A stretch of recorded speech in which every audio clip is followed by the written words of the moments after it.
অনেকদিন পর বলিউডের ভাইজান অর্থাৎ সালমান খান চলে এসেছে তার বিগেস্ট সিনেমা সিকান্দার নিয়ে। আমরা জানি সালমান খান মানেই অ্যাকশন, এই মুভিতেও তার ব্যতিক্রম নয়। তাহলে চলো শুরু করা যাক আজকের মুভির কাহিনী। মুভির শুরুতেই আমরা অর্জুন নামের একটি ছেলেকে প্লেনে বসে থাকতে দেখি। সে তার পাশে বসে থাকা মেয়েটিকে উদ্দেশ্য করে বলে, আমার মনে হয় আমি আপনাকে আগে কোথাও দেখেছি। কিন্তু মেয়েটি বলে, আমাদের আগে কোথাও দেখা হয়েছে বলে আমার মনে হয় না। তখনই অর্জুন মেয়েটির অনুমতি না নিয়েই তার ছবি তুলে ইন্টারনেটে সার্চ করে। সে জানতে পারে মেয়েটি আগে অ্যাডাল্ট ভিডিওতে কাজ করতো, কিন্তু সে এখন ওইসব কাজ ছেড়ে দিয়ে সংসার জীবন শুরু করেছে। অর্জুন মেয়েটিকে ব্ল্যাকমেল করে বলে, আমার সাথে খারাপ কাজ করতে হবে, না হয় আমি তোমার ভিডিও তোমার এই ছোট ছেলেটিকে দেখিয়ে দেবো। অর্জুন মেয়েটির পাশে এসে বসে আর তার সাথে অসভ্যতামি শুরু করে। তখনই মুভিতে এন্ট্রি হয় ভাইজানের। সে অর্জুন নামের ছেলেটিকে মারলে ছেলেটির বডিগার্ডরাও তাকে মারতে আসে, কিন্তু ভাইজান বডিগার্ডদেরও সাথ দেয় না। সবাইকে মারার পর অর্জুনকে মেয়েটির কাছে ক্ষমা চাইতে বলে। সে আরো বলে, কেউ যদি তার অতীতের খারাপ কাজ ছেড়ে দিয়ে বর্তমানে ভালো হয়ে চলতে চায় তাহলে তাকে ভালো হয়ে চলতে দাও, তা না হলে এর পরিণাম ভালো হবে না। তারপর আমরা এক মন্ত্রীকে দেখতে পাই। আসলে অর্জুন এই মন্ত্রীর ছেলে। মন্ত্রী যখন জানতে পারে তার ছেলেকে কেউ মেরেছে, সে প্রকাশ নামের এক পুলিশ অফিসারকে পাঠায় যে তার ছেলেকে মেরেছে তাকে ইনকাউন্টার করার জন্য। প্রকাশ খোঁজ নিয়ে জানতে পারে তার নাম সঞ্জয় রাজকোট। প্রকাশ তার ঠিকানা জেনে গিয়ে পৌঁছায় রাজকোট নামের একটি জায়গায়।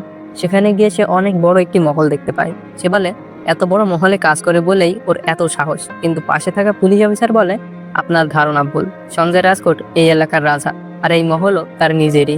এখানকার লোকেরা তাকে রাজা সাহেব বলে ডাকে, কিন্তু তার আরেকটি নামও আছে, আর তা হলো সিকান্দার। পুলিশ অফিসার মহলের ভিতরে গিয়ে সঞ্জয় রাজকোটের স্ত্রী রানী সাইশ্রীকে দেখতে পায়। রানী সাইশ্রী পুলিশ অফিসারকে বলে, প্রায় উনি কাউকে না কাউকে মেরে চলে আসে, এবার আপনি কিছু একটা করুন। আর আপনাদের সাথে দেখা করতে উনি তো আগেই পুলিশ স্টেশনে চলে গিয়েছে। তখন পুলিশ অফিসাররা চলে যেতে গেলে রানী বলে, আপনি আমাদের গাড়ি নিয়ে যান, আপনাদের গাড়িতে যাওয়া সেফ হবে না। পুলিশ বলে, কি, পুলিশের গাড়ি সেফ নয়? এই বলে সে যখন বাইরে যায়, সে গিয়ে দেখে রাজ্যের সব মানুষ মহলের সামনে ভিড় করেছে আর তাদের গাড়িও ভেঙে ফেলেছে।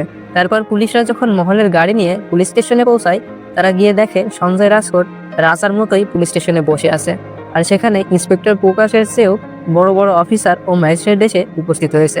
তারা প্রকাশকে বলে, তোমার উচিত ছিল সঞ্জয় রাজকোটের বাড়ি যাওয়ার আগে বড় কোনো অফিসারের কাছে শোনা। প্রকাশ বলে, স্যার, আমি হোম মিনিস্টারের কথায় ওনাকে অ্যারেস্ট করতে গিয়েছিলাম। তখন সেই ম্যাজিস্ট্রেট বলে, সব সময় রাজনীতি চলে না, নেতাদের পাওয়ার সব জায়গায় খাটে না। তারপর ম্যাজিস্ট্রেট সঞ্জয়কে বলে, স্যার, আপনি প্লিজ চলে যান, নয়তো বাইরে ভিড় আস্তে আস্তে বেড়েই যাবে। সঞ্জয় বাড়ি ফেরার পর রানী সাইশ্রী ইন্সপেক্টর প্রকাশকে কল করে বলে, স্যার, ভেবেছিলাম আপনি ওনাকে অ্যারেস্ট করে শুধরে দেবেন, কিন্তু আপনিও পারলেন না। প্রকাশ বলে, আজ তো বেঁচে গেছে, কিন্তু একদিন না একদিন তো ওনাকে ধরবই। রানী সাইশ্রী বলে, আপনি কেন, আপনার হোম মিনিস্টারও যদি চেষ্টা করে ওনার কোনো ক্ষতি করার, সেটা আমি কোনোদিনও হতে দেবো না। সঞ্জয় ও সাইশ্রী গ্রামের এক বিয়ের অনুষ্ঠানে যায়। দেখা যায় দূর থেকে ইন্সপেক্টর প্রকাশ তাদের উপর নজর রাখছে। যে তার পাশে থাকা পুলিশকে জিজ্ঞাসা করে, সঞ্জয় রাজকোট কি এমন করেছে যে তার জন্য এত লোক হাজির হয়ে গেল? পুলিশটি বলে, উনি তার নামে থাকা 300 একর জমি তাদের নামে দান করে দেয়, যাদের কাছে থাকার মতো কোনো জায়গা ছিল না। আর এসব মানুষের যা কিছু প্রয়োজন হয় সবকিছুর ব্যবস্থা তিনিই করে দেন, তাই সবাই তাকে রাজা সাহেব বলে ডাকে। কিছুক্ষণ পর সেই পুলিশ অফিসার রানী সাইশ্রীকে কল দিয়ে বলে, রাস্তায় রাজা সাহেবের উপর হামলা হতে পারে। রাস্তায় রাজা ও রানী গাড়িতে যাওয়ার সময় রানী সাইশ্রী কাউকে মেসেজ পাঠায়, আর তখনই চারদিক থেকে গুন্ডারা তাদের উপর হামলা করে দেয়। সঞ্জয় গাড়ি থেকে নেমে সবাইকে মারতে শুরু করে। সবাইকে মারার পর সঞ্জয় দেখতে পায় কিছু লোক তার সামনে বন্দুক নিয়ে দাঁড়িয়ে আছে, কিন্তু তারা কেন যেন ভয়ে পালিয়ে যায়। তখনই দেখা যায় সঞ্জয়ের পিছনে অনেকগুলো লোক বন্দুক হাতে দাঁড়িয়ে আছে। সঞ্জয় পিছনে তাকিয়ে কাউকেই দেখতে পায় না। আসলে এদের রানী ডেকেছিল। রানী সবসময় সঞ্জয়কে আড়াল থেকে সাহায্য করে, যা সম্পর্কে সঞ্জয় কিছুই জানে না। পরের দিন রানী সঞ্জয়কে বলে, আমি 2 মাস ধরে একটি পেন্টিং বানিয়েছি, তোমাকে দেখাবো বলে। আজ ফাইনালি সেটা কমপ্লিট হয়ে গেছে, তুমি এখানে বসো, আমি পেন্টিং নিয়ে আসি। কিন্তু যখন সে পেন্টিং নিয়ে ফিরে আসে, সে দেখে সঞ্জয় মিটিং এ ব্যস্ত হয়ে পড়েছে। রানী মন খারাপ করে এই ভেবে যে সঞ্জয় তাকে সবকিছুই দিয়েছে, শুধু সময় ছাড়া। তারপর রানীর তার উপর কোনো অভিযোগ নেই, কারণ সঞ্জয় সবসময় সাধারণ মানুষের সেবার কথাই ভাবে। তারপর দিন মহলের কাজের মেয়েটি সঞ্জয়কে মনে করিয়ে দেয় আজকের দিনে প্রথম সে রানী সাহেবাকে দেখেছিল। তাই সঞ্জয় সেই দিন রানীকে অনেক সুন্দর একটি সারপ্রাইজ দেয়। এতে রানী অনেক খুশি হয়। অন্যদিকে দেখা যায় হোম মিনিস্টার ধুমধাম করে তার ছেলে অর্জুনের জন্মদিন পালন করছে, কিন্তু তখনই তাদের সবার ফোনে একটি ভিডিও আসতে শুরু করে। সবাই ফোন বের করে অর্জুনের প্লেনে ক্ষমা চাওয়ার দৃশ্য দেখতে পায়। অর্জুন তার বাবাকে বলে, আমি তো শেষ বাবা, আমাকে আর কেউ ভয় পাবে না। হোম মিনিস্টার বলে, ওর মাথা কেটে রাস্তায় ফেলে দে, তাহলে সবাই তোকে আগের চেয়েও বেশি ভয় করবে। এদিকে দেখা যায় রানী সাইশ্রী প্রেগনেন্ট। সে যখন কথা সঞ্জয়কে বলতে যায়, তখনই তাদের খাদানের ম্যানেজার এসে রাজা সাহেব বলে ডাকতে থাকে। সঞ্জয় রানীর কথা না শুনেই ম্যানেজারের কাছে যায়। ম্যানেজার তাকে জানায়, আমি টাকার লোভে পড়ে আপনার খাদান থেকে 50 কিলো বারুদ বিক্রি করেছিলাম। আমি টাকার লোভে তাদের জিজ্ঞাসাও করিনি তারা এত বারুদ দিয়ে কি করবে, কিন্তু এখন বুঝতে পারছি আমাদের দেশে যে বোমা বিস্ফোরণ হচ্ছে সেখানে আমাদেরই বারুদ ব্যবহার করা হচ্ছে। সঞ্জয় বলে, তার মানে তুমি টেরোরিস্টদের কাছে বারুদ বিক্রি করেছো? যেহেতু ম্যানেজার জানতো না যে ওরা টেরোরিস্ট ছিল, তাই সঞ্জয় ম্যানেজারকে বেশি কিছু বলে না। কিন্তু পুলিশ স্টেশন থেকে রানী খবর পায় যে তাদের খাদানের ম্যানেজারকে হত্যা করার জন্য হোম মিনিস্টার লোক পাঠাচ্ছে, কারণ ম্যানেজারের মৃত্যু হলে সঞ্জয় ফেসে যাবে। এইসব কিছু শুনে রানী সাইশ্রী বলে, আমি সেটা কখনোই হতে দেব না। তাই সে সঞ্জয়ের গাড়ি ফলো করে তাদের খাদানে পৌঁছায়। সেখানে যে গুন্ডারা ম্যানেজারকে মারতে এসেছিল সঞ্জয় সবাইকে মারতে থাকে। তখনই সাইশ্রী সঞ্জয়কে ডাকতে থাকে, কারণ সঞ্জয়ের পিছনে কেউ একজন একটি বিস্ফোরকে আগুন লাগিয়ে দিয়েছিল। যখন সঞ্জয় সাইশ্রীর কাছে পৌঁছায় তখনই বিস্ফোরকটি ব্লাস্ট হয়ে যায়। সবাই এসে রাজা সাহেবকে জিজ্ঞাসা করে, আপনি ঠিক আছেন তো? সঞ্জয় বলে, হ্যাঁ, আর সাইশ্রীর জন্য আমি বেঁচে গেছি। সাইশ্রী তাকে বলে, 3 দিন পরে আপনাকে কোর্টে যেতে হবে, তাই এই 3 দিন আপনি একটা সেফ জায়গায় গিয়ে থাকুন যেন পুলিশ আপনাকে খুঁজে না পায়। তাই সঞ্জয় তার গাড়ি নিয়ে তার আরেকটি বাড়িতে চলে যায়। কিন্তু তখনই আমরা দেখতে পাই রানী সাইশ্রীর পেট থেকে রক্ত ঝরছে, কিন্তু এটা সঞ্জয় খেয়াল করেনি। রানী সাইশ্রী গাড়িতে উঠে সঞ্জয়ের সাথে একবার কথা বলতে চায়, কিন্তু সঞ্জয় বলে, আমরা ফোনে কথা বলে নেব। রানী সাইশ্রী বিষণ্ণ মন নিয়ে তার দিকে একবার তাকায়। সঞ্জয় যখন তার সেফ হাউসে পৌঁছায় তার এক লোক তাকে কল করে জানায় যে রানী সাহেবাকে হসপিটালে নিয়ে আসা হয়েছে। সঞ্জয় কারণ জিজ্ঞাসা করলে সে জানায় ব্লাস্টের সময় রানী সাহেবা আঘাত পেয়েছিলেন। সঞ্জয় এই বিষয়টিকে বেশি গুরুত্ব দেয় না, সেভাবে কোনো নর্মাল ইনজুরি হয়েছে, কিন্তু রানীর আঘাতটা ছিল গুরুতর। 3 দিন পর সঞ্জয় কোর্টে যায়। কোর্ট থেকে বেরিয়ে সে জানতে পারে রানী সাহেবা আর নেই, তিনি মারা গিয়েছেন। এই কথা শুনে সঞ্জয় ছুটে রানীর কাছে যায়। সে গিয়ে সেখানে রানীর প্রাণহীন দেহ দেখে কান্না করতে থাকে। তখন মহলের কাজের মেয়েটি সঞ্জয়কে ফোন দিয়ে বলে, রানী সাহেবা আপনাকে কিছু মেসেজ পাঠিয়েছিল, যেগুলো দেখার সময় পাননি আপনি। সঞ্জয় ফোন নিয়ে সেই মেসেজগুলো পড়তে থাকে, আর শেষে একটা ছবি দেখে সে বুঝতে পারে সাইশ্রী প্রেগনেন্ট ছিল। যেটা দেখে আরো ভেঙে পড়ে। ডাক্তার এসে সঞ্জয়কে জানায় রানী সাহেবা মৃত্যুর আগে তার অর্গান ডোনেট করে গেছেন, যদি আপনি অনুমতি দেন তাহলে আমরা কাজ শুরু করতে পারি। সঞ্জয় অমরকে আফসোস করে বলে, ভেবেছিলাম অনেক সময় আছে, আগে কাজ করে নি, তারপর সাইশ্রীকে সময় দিব, কিন্তু ভাবতে পারিনি এত কম সময় ছিল। আমি সাইশ্রীর পছন্দ অপছন্দ কিছুই জানি না। তাই সঞ্জয় ঠিক করে তার স্ত্রীর জন্য সে যেহেতু কিছু করতে পারেনি, তার স্ত্রীর অর্গানের মাধ্যমে যারা নতুন জীবন পেয়েছে তাদের যেন কোনো সমস্যা না হয় সেই খেয়াল সে রাখবে। যখন সঞ্জয় ডাক্তারের কাছে সাইশ্রীর অর্গানের ডিটেলস চাই, ডাক্তার জানায় সাইশ্রীর হার্ট, লাংস আর চোখ ডোনেট করা হয়েছে, আর যাদের ডোনেট করা হয়েছে তারা মুম্বাই থাকে। তাই সেই 3 জনের ডিটেলস নিয়ে সঞ্জয় তার লোকজন নিয়ে মুম্বাই পৌঁছায়, যেখানে তাদের পরিচয় হয় এক ট্যাক্সি ড্রাইভারের সাথে। রাস্তায় সে অনেক মজার মজার কথা বলে। পৌঁছানোর পর ভাড়া চাইলে সঞ্জয় তাকে 1 লক্ষ টাকা দেয়। পিছন থেকে অমর বলে, গাড়ির ভাড়া চেয়েছে, গাড়ির দাম নয়। ট্যাক্সি ড্রাইভার এতে অনেক খুশি হয়, আপনারা যেখানে যেতে চাইবেন আমি সেখানে নিয়ে যাব, আর কোনো টাকাও লাগবে না। তারপর সঞ্জয় সেই ছেলেকে দেখতে পায় যাকে সাইশ্রীর লাঞ্চ দেওয়া হয়েছে। তার সাথে কথা বলে সে জানতে পারে ছেলেটি অনাথ। সঞ্জয় বলে, তোমার কি চাই বলো।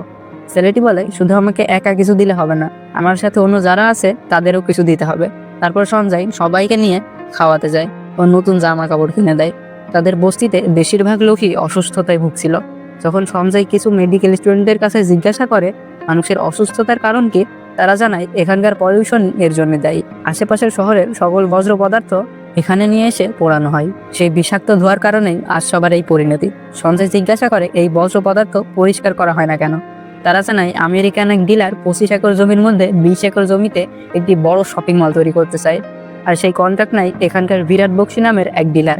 7 বছর আগেই সে 10 একর জমি কিনে নিয়েছিল, আর বাকি জমি লোকজন বিক্রি করতে না চাইলে সেখানে ময়লা আবর্জনা ফেলা শুরু করে, আর এর ফলে আস্তে আস্তে সবাই বিরাট বক্সির কাছে জমি বিক্রি করে চলে যেতে থাকে। এখন আর মাত্র 10 একর জমি বাকি আছে। সবকিছু শুনে সঞ্জয় তার লোককে বলে, বিরাট বক্সির মুখে টাকা ছুঁড়ে মারো আর এই জমি কিনে নাও। তারপর সঞ্জয় যায় তার সাথে দেখা করতে, যাকে সাইশ্রীর চোখ ডোনেট করা হয়েছে। তার নাম বৈদেহী। বৈদেহী সবসময় নিজের পায়ে দাঁড়াতে চায়, কিন্তু এতে তার বাড়ির ছেলেরা সমর্থন করে না। সে তার চোখের অপারেশনের জন্য বিয়ের গহনা পর্যন্ত বন্ধক রাখে। সঞ্জয় আগেই এসব জানতে পারে, তাই বৈদেহীর গহনা ছাড়িয়ে নিয়ে এসে তাকে দিয়ে দেয়। সঞ্জয় বৈদেহীর পক্ষে কথা বলায় তাকে বাড়ি থেকে চলে যেতে বলে, কিন্তু তারা জানে না যে সঞ্জয় আসলে কে। তারা ভাবছিল সঞ্জয় হয়তো বৈদেহীর কোনো আত্মীয় হবে। এবার সঞ্জয় তার কাছে যায়, যাকে সাইশ্রীর হার্ট দেওয়া হয়েছে। কিন্তু সেখানে গিয়ে সঞ্জয় জানতে পারে যে মেয়েটিকে হার্ট দেওয়া হয়েছে তার অবস্থা খুব একটা ভালো নয়। তাই সঞ্জয় আমেরিকার বড় সার্জেন্ট জন উইলিয়ামকে কল করে। জন উইলিয়াম ভিডিও কনফারেন্সে থেকে অপারেশন করায় আর অপারেশন সাকসেসফুল হয়। ডাক্তাররা মেয়েটির বাড়ির লোককে বলে, আপনারা আগে বলেননি কেন? আপনারা জন উইলিয়ামকে চেনেন? কিন্তু তারা ডাক্তারদের কথা বুঝতে পারে না, কারণ জন উইলিয়ামকে কল করেছিল সঞ্জয়। অপারেশন সাকসেসফুল হওয়ায় সে ঠিক করে সে রাজকোট ফিরে যাবে, আর সে এটা ভেবে খুশি হয় যে তার স্ত্রী মারা গিয়েও এই 3 জনের মাঝে জীবিত থাকবে। কিন্তু ফেরার পথে সঞ্জয় সেই হোম মিনিস্টারের র্যালিতে আটকে যায়, যার ছেলেকে সঞ্জয় প্লেনের ভিতর মেরেছিল। হোম মিনিস্টারের ছেলে সঞ্জয়কে দেখে তাড়া করে। সঞ্জয় চাচ্ছিল না কোনো ঝামেলা করতে, তাই সঞ্জয় গাড়ি নিয়ে চলে যাচ্ছিল, কিন্তু হোম মিনিস্টারের ছেলে অর্জুন তাদের গাড়িতে বোমা মারার চেষ্টা করতে থাকে। দুর্ঘটনাবশত একটি বোমা তার নিজের গাড়িতেই পড়ে, আর সেখানেই অর্জুনের মৃত্যু হয়। অর্জুনের মৃত্যু একটা অ্যাক্সিডেন্ট হলেও হোম মিনিস্টার এর জন্য সঞ্জয়কে দায়ী করে। প্রকাশ মহলে গিয়ে জানতে পারে সঞ্জয় কেন মুম্বাই গিয়েছে, যে কথা মিনিস্টারকে জানিয়ে দেয়।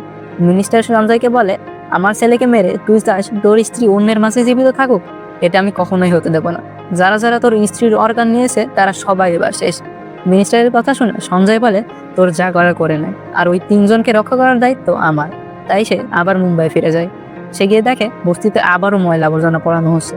সঞ্জয় তাদের এগুলো পোড়াতে নিষেধ করলে তারা সঞ্জয়কেই মারতে আসে, কিন্তু সঞ্জয় এক একটাকে উত্তম মধ্যম দিয়ে ছেড়ে দেয়। মিনিস্টার অনেক চেষ্টা করেও ওই 3 জনের কোনো তথ্য খুঁজে পায় না, কারণ সঞ্জয় অনলাইনে থাকা সকল ডকুমেন্ট ডিলিট করে দিয়েছে। মিনিস্টার পুলিশদের বলে সঞ্জয়ের কোনো লোককে ধরে নিয়ে এসে তাকে এমন মারো যেন সে সব বলে দেয়।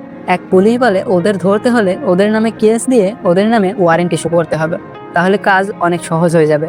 তাই মিনিস্টার সঞ্জয়ের খাদানের ম্যানেজারকে ধরে নিয়ে এসে তাকে ভয় দেখিয়ে পাঞ্জাবের টেরোরিস্ট অ্যাটাকের সব দোষ সঞ্জয়ের উপর চাপিয়ে দেয়, আর তারপর ম্যানেজারকে মেরে ফেলে যেন সে আর সত্যিটা না বলতে পারে। এবার সঞ্জয় ও তার লোকজনের নামে ওয়ারেন্ট বের হলে মিনিস্টার বলে যে ওদের ধরতে পারবে তাকে 1 কোটি টাকা পুরস্কার দেওয়া হবে। সমস্ত পুলিশ স্টেশনে এমনকি প্রত্যেকটি পুলিশের কাছে সঞ্জয়ের ছবি পাঠানো হয়। বৈদেহী তার ভাইকে সঞ্জয়ের কথা বললে তার ভাই সঞ্জয়কে কল করে ডেকে পাঠায় আর বলে, কে তুমি? তখন অমর তাকে সব ঘটনা খুলে বলে। বৈদেহী চাকরি করতে চাওয়ায় তাকে বাড়ি থেকে বের করে দেওয়া হয়। বৈদেহী এবার গিয়ে বলে, আমি আর চাকরি করতে চাইবো না। তারপর তাকে শ্বশুর বাড়ি ঢুকতে দেওয়া হয়। বৈদেহীর শ্বশুর সঞ্জয়কে বলে, তুমি আবার এসেছো? বৈদেহীর ভাই বলে, আসলে উনি আমার বন্ধু আর উনি চোখের ডাক্তার। সেখানে কিছু সময় কাটানোর পর সঞ্জয় চলে যাওয়ার সময় বৈদেহী বলে, আপনাকে দেওয়ার মতো আমাদের কাছে কিছু নেই। তাই সে সঞ্জয়কে কিছু খাবার জিনিস দিয়ে বলে, আপনার স্ত্রীকে বলবেন আপনাকে রান্না করে খাওয়াতে। তার কথা শুনে সঞ্জয় শাশুড়ির কথা মনে করে কষ্ট পায়, কিন্তু বৈদেহী তো আর জানে না তার স্ত্রীর চোখ দিয়েই সে দেখতে পাচ্ছে। তারপর সঞ্জয় নিশার কাছে যায়। নিশাকেই ডাক্তার শাশুড়ির হার্ট ডোনেট করেছিল। সঞ্জয় জানতে পারে নিশা একটা ছেলেকে ভালোবাসে, যে নিশাকে ধোঁকা দিয়ে অন্য একজনকে বিয়ে করতে চাচ্ছে। সেই ছেলের জন্যই নিশার আজ এই অবস্থা, কিন্তু নিশা সেই ছেলেটিকে এখনো ভালোবাসে। সঞ্জয় গিয়ে নিশার বয়ফ্রেন্ডের সাথে কথা বলে আর বুঝতে পারে নিশার জন্য ছেলেটির কোনো ফিলিংস নেই। কিন্তু তখনই ওই ছেলেটির আঙ্কেল এসে বলে, তুই তো সেই অপরাধী যাকে সব পুলিশ খুঁজছে। আসলে সে একজন পুলিশ অফিসার। সে যখন কল করে আরো পুলিশকে ডাকতে যাবে, সঞ্জয় তাকে আটকালে সে সঞ্জয়কে মারতে যায়। তখন সঞ্জয় বলে, এতক্ষণ আমার রাগের উপর আমার ফুল কন্ট্রোল ছিল, কিন্তু তোর ব্যবহারে আমার রাগ আমার উপর ফুল কন্ট্রোল নিয়ে নিয়েছে। তারপর সবাইকে মেরে সঞ্জয় সেখান থেকে বেরিয়ে আসে। সঞ্জয় সেই বস্তিতে ফিরে আসলে অমর সঞ্জয়কে জানায় ম্যানেজারকে মন্ত্রী মেরে ফেলেছে আর আমাদের নামে ওয়ারেন্ট ইস্যু করিয়েছে। তখনই সেখানে পুলিশ চলে আসে, কিন্তু তারা এসেছে গতকাল সঞ্জয় বস্তিতে যাদের মেরেছিল তাদের কেস নিয়ে। অমর ব্যাপারটা টাকা দিয়ে সমাধান করতে গেলে পুলিশ বলে, আমার সাথে কয়েকজনকে থানায় যেতে হবে, কারণ 20 জনকে একজন মেরেছে এটা কেউ বিশ্বাস করবে না। অমর ও 2 জন গিয়ে সেখানে ইন্সপেক্টর প্রকাশকে দেখতে পায়, যে সঞ্জয়দেরই খুঁজছে, কিন্তু তারা প্রকাশের চোখে ফাঁকি দিয়ে বেরিয়ে আসে। তারপর সঞ্জয় প্রকাশের বাড়ি গিয়ে তাকে মারে, কিন্তু যখন প্রকাশের স্ত্রী ও সন্তান চলে আসে, সঞ্জয় এমন ভাব করে যেন কিছুই হয়নি। সে প্রকাশকে একজন সৎ পুলিশ হওয়ার উপদেশ দিয়ে বেরিয়ে আসে। সঞ্জয় জানতে পারে বৈদেহী নাকি আত্মহত্যার চেষ্টা করেছে, কারণ সে তার বাচ্চাকে একটা ভালো স্কুলে পড়াতে চায়, কিন্তু টাকার অভাবে সেটা সম্ভব হচ্ছে না। তাই বৈদেহী আবারও চাকরির কথা বললে তার শ্বশুর অশান্তি শুরু করে, তাই সে আত্মহত্যা করতে যায়। সঞ্জয় এসে বৈদেহীকে বলে, তুমি মরে গেলে তোমার বাচ্চাদের কি হবে? তারপর সঞ্জয় বৈদেহীকে একটি ফুড বিজনেস এর ব্যবস্থা করে দেয়। তারপর সঞ্জয় যায় বিরাট বক্সির কাছে। সে বিরাট বক্সিকে ওই প্রজেক্টের ডাবল টাকা অফার করে। বিরাট বক্সি বলে, আমি যদি তোমাকে মেরে এই টাকাগুলো রেখে দিই তাহলে কি হবে? তখনই সঞ্জয় সেখানে ব্লাস্ট করায় আর বলে, এটা তো শুধু ট্রেইলার ছিল, বেশি বাড়াবাড়ি করলে এখানেই পুরো মুভি দেখিয়ে দেবো। তারপর সে বিরাট বক্সির কাছ থেকে জমির সকল ডকুমেন্ট নিয়ে চলে যায়। বৈদেহীর হাজবেন্ড থানায় গেলে সে ওয়ান্টেড লিস্টে সঞ্জয় ও তার লোকজনকে দেখতে পায়। সে বাড়িতে এসে সবাইকে জানায়। সবাই যখন সঞ্জয়কে ভুল বুঝছিল, বৈদেহীর ভাই তখন সবাইকে সত্যিটা বলে, যে আপনারা যাকে সাধারণ মানুষ ভাবছেন, আসলে সে রাজকোটের শেষ রাজার বংশধর সঞ্জয় রাজকোট। আর তার স্ত্রীর চোখে বৈদেহীকে ডোনেট করা হয়েছে। তারা তখন তাদের ভুল বুঝতে পারে। সঞ্জয় জানতে পারে বস্তির প্রায় 6,000 জন লোক অসুস্থ, তাই সে ঠিক করে তাদের সবাইকে বড় হসপিটালে নিয়ে চিকিৎসা দিবে। তাই সবাইকে একটি বড় হসপিটালে নিয়ে যাওয়া হয়। কিন্তু তখনই দেখা যায় প্রকাশ বৈদেহী ও বাকি 2 জনের সকল তথ্য পেয়ে গেছে, আর তাদের লোকেশন ট্রেস করে জানতে পারে তারা 3 জনই একটি হসপিটালে আছে। তাই হোম মিনিস্টার সেই হসপিটালে গুন্ডা পাঠায়। কিন্তু তখন ওই বস্তির ছেলেটি বেশি অসুস্থ হয়ে পড়লে সঞ্জয় আমেরিকার বেস্ট সার্জেন্ট জন উইলিয়ামকে ইন্ডিয়ায় আনার জন্য ব্যবস্থা করতে যায়। যখন সঞ্জয়কে তার লোকজন ফোন করে সবকিছু জানায়, সঞ্জয় বলে তোমরা ওদের কিছুক্ষণ আটকে রাখো, আমি আসছি। কিছুক্ষণ গুন্ডাদের সাথে লড়াই করার পর সঞ্জয়ের লোকজন আহত হয়ে মাটিতে লুটিয়ে পড়ে। তখনই সেখানে সঞ্জয় চলে আসে। তারপর সবাই একসাথে গুন্ডাদের মোকাবেলা করে। তারপর সঞ্জয় জানতে পারে জন উইলিয়াম কিছু এয়ারপোর্টে সমস্যার কারণে আবার দেশে ফিরে যাচ্ছে। এটা ছিল মন্ত্রীর চাল। তাই এবার সঞ্জয় ঠিক করে এবার সে মন্ত্রীকে আর আস্ত রাখবে না। সে গিয়ে হাজির হয় মন্ত্রীর বাড়িতে। মন্ত্রীর সিকিউরিটিদের মেরে তারপর সে মন্ত্রীকে মারে। সে মন্ত্রীকে জানায় জন উইলিয়াম ইন্ডিয়াতে চলে এসেছে আর সার্জারিও করছে। আসলে সঞ্জয় আগেই সিএম এর কাছে বলে সব সমস্যার সমাধান করে নিয়েছিল। যাওয়ার আগে সঞ্জয় মন্ত্রীকে বলে আমার যে পপুলারিটি তাতে সিএম পিএম হবো নাকি জানি না, কিন্তু এমএলএ এমপি তো হয়েই যাব, তাই আমাকে ক্ষমতা দেখাতে বাধ্য করিস না। তারপর সঞ্জয় হাসপাতালে গিয়ে জানতে পারে অপারেশন সাকসেসফুল হয়েছে। কিন্তু তখনই মন্ত্রীকে মারার অপরাধে সঞ্জয়কে প্রকাশ অ্যারেস্ট করে। যখনই প্রকাশ সঞ্জয়কে হাতে হাত করা পরিয়ে বাইরে নিয়ে আসে, সে দেখতে পায় বাইরে হাজারো মানুষের ভিড়। মুম্বাইয়ের এতগুলো মানুষকে ফ্রিতে চিকিৎসা দেওয়ায় এখানকার মানুষরাও সঞ্জয়কে নিজেদের রাজা বলে মেনে নিয়েছে। আর সঞ্জয়ের কিছু হলে এইসব মানুষ তাকে মেরে এখানে শেষ করে দিবে। তাই প্রকাশ বাধ্য হয় সঞ্জয়কে ছেড়ে দিতে। আর এখানেই শেষ হয় সিকান্দার মুভি। অনেকদিন পর Salman Khan family action drama movie নিয়ে হাজির হয়েছে। আমার কাছে মনে হয় মুভির কনসেপ্টটা আরেকটু ভালো হতে পারত। আপনাদের কাছে কেমন লেগেছে তা অবশ্যই কমেন্টে জানাবেন। আর তখন ভিডিওটি দেখার জন্য ধন্যবাদ।